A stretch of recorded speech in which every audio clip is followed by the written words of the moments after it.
ఎప్పుడు ఇస్తావు 4000 పెన్షన్ అని చెప్పి ఇవాళ రాష్ట్రంలోని పెద్ద మనుషులు అడుగుతున్నారు, వాళ్ళ తరపున అడుగుతూనే ఉంటాం.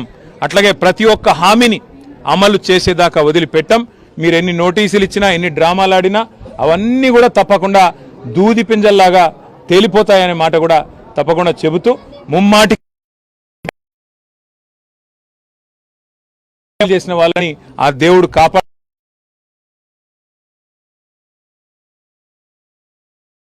ఈ కమిషన్ అని, ఆ కమిషన్ అని, ఈ ఎంక్వైరీ అని, ఆ ఎంక్వైరీ అని. అందుకే నేను చెప్పేది ఈ 3D మంత్రం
ప్రభుత్వం ఉంటే చేసే పని గది.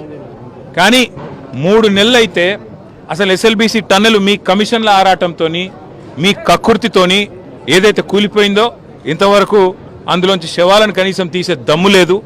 కనీసం ఆ పనుల విషయంలో ఏం జరిగిందో చెప్పే పరిస్థితి లేదు. అదేవిధంగా సుంకిశాల రిటైనింగ్ వాల్ కూలిపోయింది. సుంకిశాల రిటైనింగ్ వాల్ కూలిపోతే ఇప్పటి వరకు ఆ సంస్థ మీద కానీ, ఆ ఎందుకు కూలిపోయిందన్న దాని మీద కానీ ఎలాంటి ఎంక్వైరీ లేదు, ఎలాంటి కమిషన్ లేదు. ఆ సంస్థ మీద ఎలాంటి చర్య తీసుకున్న పాపాన పోలేదు. వట్టెం పంప్ హౌస్ మునిగింది కాంగ్రెస్ వచ్చిన తర్వాత, ఇంతవరకు దాని మీద చర్యలు లేవు. పెద్దవాగు ప్రాజెక్టు 2 సార్లు కొట్టుకుపోయింది, దాని మీద చర్యలు లేవు. అందుకే ఇది కాంగ్రెసు బీజేపీ కలిపి వండుతున్న వంటకం ఏదైతే ఉందో, కాళేశ్వరాన్ని ఒక విఫల ప్రయోగంగా చిత్రీకరించే ప్రయత్నం ఏదైతే ఉందో, ప్రజలకు వాస్తవాలు తెలుసు. మాకు ఈ దేశంలోని చట్టాల మీద, న్యాయ వ్యవస్థ మీద మాకు సంపూర్ణమైన విశ్వాసం ఉంది. తప్పకుండా ఈ ప్రభుత్వాన్ని మాత్రం తప్పించుకుందామనే ప్రయత్నం చేస్తూ ఉన్నారు. అంటే కమిషన్ల పేరిట, కాలయాపన పేరిట, కమిటీల పేరిట తామిచ్చిన 6 గ్యారంటీలు, 420 హామీలు, వాటిని ప్రజల దృష్టి వాటి నుంచి పక్కకు తీసుకుపోయే ప్రయత్నం ఏదైతే చేస్తున్నారో వదిలిపెట్టే సమస్య లేదు. ఎప్పుడు ఇస్తావు నెలకు 2500 అని రాష్ట్రంలోని 1,68,00,000 మంది ఆడబిడ్డలు అడుగుతున్నారు, అడుగుతూనే ఉంటాం. అట్లాగే ఎప్పుడు ఇస్తావు తులం బంగారం అని ఇవాళ పెళ్లిళ్లలో ఉండే ఆడబిడ్డల తల్లిదండ్రులు అడుగుతున్నారు, వదిలిపెట్టాం. ఎప్పుడు ఇస్తావు 4000 పెన్షన్ అని చెప్పి ఇవాళ రాష్ట్రంలోని పెద్ద మనుషులు అడుగుతున్నారు, వాళ్ళ తరపున అడుగుతూనే ఉంటాం. అట్లాగే ప్రతి ఒక్క హామీని అమలు చేసేదాకా వదిలిపెట్టాం. మీరు ఎన్ని నోటీసులు ఇచ్చినా, ఎన్ని డ్రామాలు ఆడినా అవన్నీ కూడా తప్పకుండా దూది పింజల్లాగా తేలిపోతాయనే మాట కూడా తప్పకుండా చెబుతూ ముమ్మాటికి న్యాయము ధర్మము గెలుస్తుంది. ముమ్మాటికి తెలంగాణకు మేలు చేసిన వాళ్ళని ఆ దేవుడు కాపాడతాడు. మీరు ఎన్ని చిల్లర ప్రయత్నాలు చేసినా, వచ్చి 17 నెలల నుంచి మీరు చేస్తున్నాయని చిల్లర ప్రయత్నాలే. ఈ కమిషన్ అని, ఆ కమిషన్ అని, ఈ ఎంక్వైరీ అని, ఆ ఎంక్వైరీ అని. అందుకే నేను చెప్పేది ఈ 3D మంత్రం ఎక్కువ రోజులు నడవదు. ఈ డిసెప్షన్, డిస్ట్రాక్షన్ అనే మీ ఆలోచన ఏదైతే ఉందో ఎక్కువ రోజులు నడవదు. తప్పకుండా తెలంగాణ ప్రజలు తిరగబడే రోజు కూడా వస్తుంది. మిమ్మాటికి రేవంత్ రెడ్డి ప్రభుత్వానికి, స్కామ్ గ్రేస్ ప్రభుత్వానికి తప్పకుండా బుద్ధి చెప్తారనే మాట కూడా నేను తెలియజేస్తాను. Thank you. చెప్పాల్సిందంతా చెప్పాను.